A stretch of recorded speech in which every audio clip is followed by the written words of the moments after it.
otroci, danes sem z vami Čvekatina. Prebrala vam bom novo zgodbico.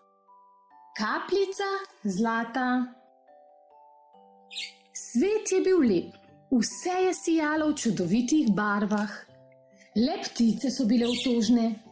Mati narava je bila tako zaposlena z ustvarjanjem lepote, da je na ptice čisto pozabila. Še vedno so bile bele in drugi podobne kot jajce jajcu. Mati narava je zaslišala njihovo žalostno ščebetanje.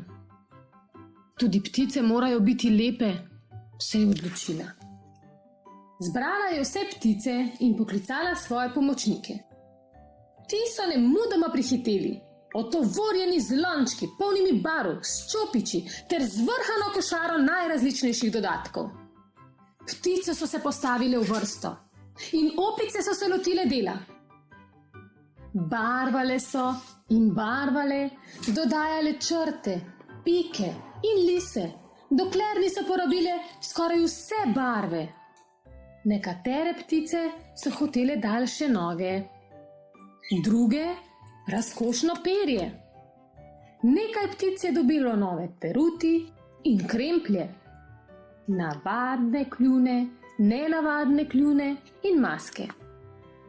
Na koncu je ostal le še gromozanski kljun, imel je obliko čolna in raztegljivo dno. Modra ptica je menila, da bi bil ravno pravšnji za ribarjenje.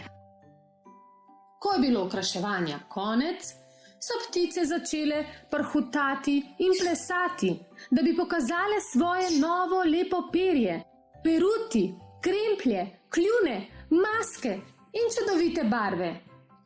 Nenadoma pa se je nad glavami plešočih ptic pojavil droben ptiček. Glasno je začivkal. Ptice so obstale.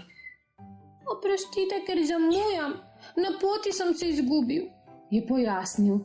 Rad bi bil pobarvan modro, na prsih pa bi imel ljubke oranžne pike. Ko so mu opice povedale, da je ostala le še rjava barva, je ptiček zajokal. Opice so staknile glave, ptice so začele čabljati, prav ničesar se niso mogle domisliti.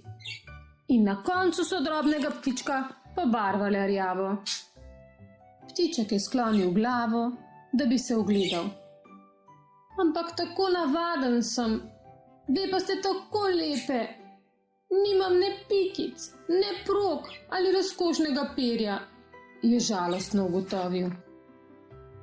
Raca se je spomnila na majhen lonček z vsebino, ki se jo je smelo uporabiti le za nekaj prav posebnega. Opici je namignila, da je še nedotaknjen. Ta je Raci z nasmeškom podala lonček.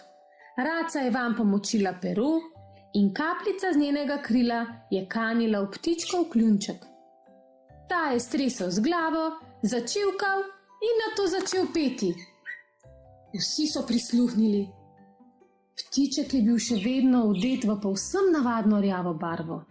Ni imel ljubkih pikic ali prog. Namesto tega je imel zlat glas. Glas, ki ga ni imela nobena druga ptica. Tega drobnega ptička so nekega dne poimenovali Slavček. Hvala, otroci, ker ste me poslušali. In zgodbica je res poučna. Da nam misliti in iz nje se lahko kaj naučimo. Razmislite o tem, otroci. Hvala, ker ste me poslušali. Ne pozabite stisniti like in povejte prijateljem za nas. Adijo!